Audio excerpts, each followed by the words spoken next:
Hey, I'm Kenneth Wajda. I'm a professional photographer here in Colorado. Welcome to another one of my photo chats.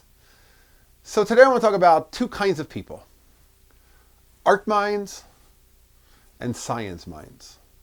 I saw the movie The Fabelmans, which I really liked. It's Steven Spielberg's movie about a young filmmaker who is Jewish and is ostracized and struggles to make it, and it had some good surprises in it, nice cinematography, and a father who is an IBM guy who wants his kid to be a great computer guy. And Michelle Williams, who's an incredible actress, and she plays the mother, who's a piano player and an artist who wants her kid to embrace the arts. And there's two kinds of people. I watched that film and I thought about that. There are two kinds of people. There are the art minds and there are the science minds. It kind of reminds me of a scene from a movie about the making of The Godfather. And it was a docudrama because they use actors to recreate scenes. And what was the name of that movie? I'll put it in a link below when I think of it. But it was a story of the making of The Godfather and how Francis Ford Coppola wanted Al Pacino, but the studio boss didn't want Al Pacino because he was a nobody.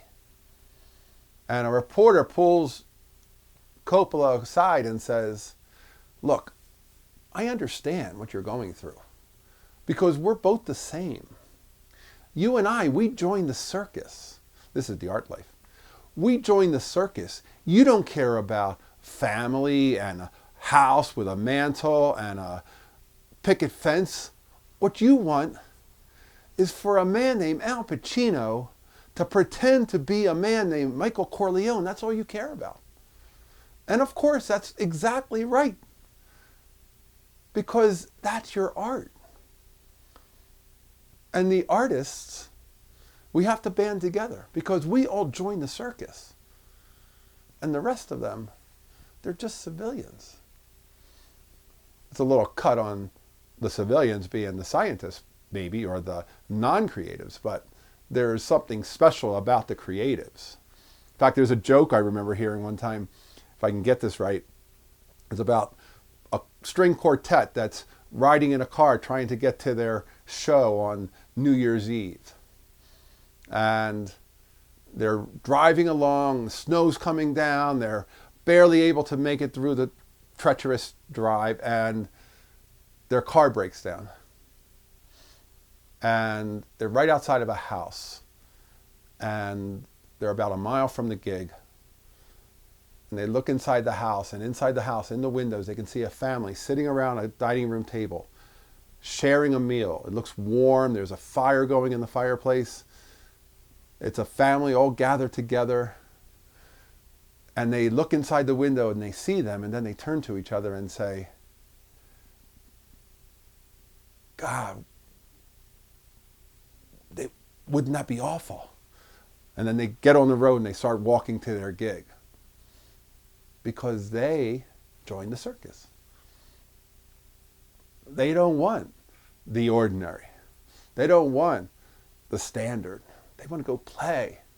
They want to go perform. And there's one more example.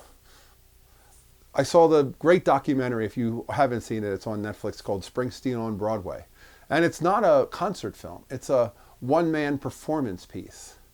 And there's a man who knows how to tell a story and use every word like a poet. And his story is so well told. It's just, I was so enamored just watching him. I was in awe. And he talked about it, how as an artist, the reason that he would play so long is because he was kind of beside himself. He didn't know what to do with himself when he wasn't on stage. But when he was on stage, he was completely, alive. And that's where he wanted to be. And anything else was just sort of in the way of that. So he said, when you got me up on stage, the reason I played for 4 hours is you couldn't get rid of me. That's all I wanted to do. It was the only place that I felt great and alive. And I knew when it was over, I'd be back to being beside myself, trying to figure out, when do I get back on? That's the circus life. Anyway, The idea is we have to embrace who we are. I think a lot of photographers can embrace the artist life. I think a lot of artists, they don't retire. There's no retirement in the artist world. But our whole life is a series of times to play and time off. The science mind might wait until they've worked all their years and then at the end they have time off. But there is no time off. There is no retirement for the artist. We are constantly working and will always work. But we wouldn't want to not. Why would I ever want to stop making photographs? Anyway, that's today's photography talk, a very philosophical one. I welcome your comments. Hey, if you're enjoying these, hit the subscribe button. If you can support, hit the Patreon. Thanks to all my supporters. I'll be back next time. I'll talk more photography. As always, here's the good light.